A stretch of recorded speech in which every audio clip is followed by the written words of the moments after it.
Dios les bendiga, mis amados hermanos. Doy gracias a Dios por la oportunidad de estar nuevamente con ustedes por este medio, compartiendo mi cuaderno espiritual. Este mes estamos hablando acerca de lo que Dios quiere de nosotros. Ya hemos visto que Él quiere que le temamos. Ahora esta semana estaremos viendo que Dios quiere que le obedezca. Deuteronomio capítulo 8, versículo 6 dice: guardarás pues los mandamientos de Jehová tu Dios, andando en sus caminos y temiéndolo. En los capítulos 8 al 10, Moisés está recapitulando la historia de Israel para extraer del pasado unas lecciones que les van a ayudar a motivar al pueblo en este momento crítico de su historia. Están a punto de entrar a Israel, están a punto de entrar a la tierra de Canaán, la tierra que Dios les ha prometido, y ellos necesitan recordar lo que Dios ha hecho en sus vidas.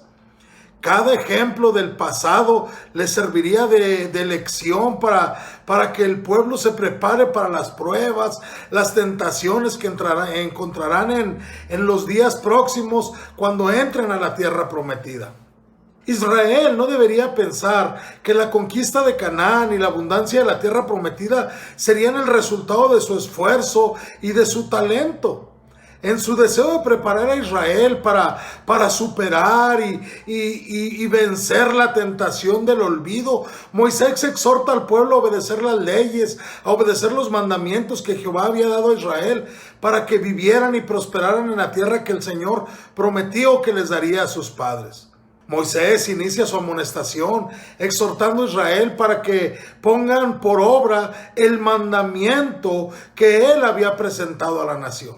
Así, en singular, el mandamiento. ¿Por qué lo dice así? Porque probablemente es una referencia a todas las reglas, a todas las enseñanzas que Moisés le había dado al pueblo de Israel. La observancia de los mandamientos y las demandas del pacto eran la condición que Dios había impuesto para que entraran y conquistaran la tierra de Canaán. Por su obediencia, Israel podría vivir muchos años en la tierra de Canaán. Y por su obediencia gozarían de las bendiciones de esa tierra que Dios les había prometido.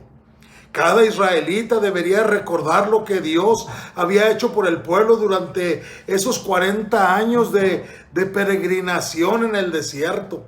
Moisés se remonta a la experiencia de Israel en el desierto y proyecta aquella prueba dura sobre la nueva generación. La experiencia de Israel en el desierto fue una prueba de fe que había servido para humillarlos. Durante los 40 años en el desierto, Jehová probó a Israel a fin de conocer cuáles eran las intenciones de su corazón. Tenían que aprender a depender de Dios, a obedecer sus mandamientos. La humillación de Israel fue su pobreza, su falta de recursos económicos. En su pobreza, Israel aprendió a confiar en Dios y a depender de la provisión divina. Una de las pruebas de Israel en el desierto fue el hambre.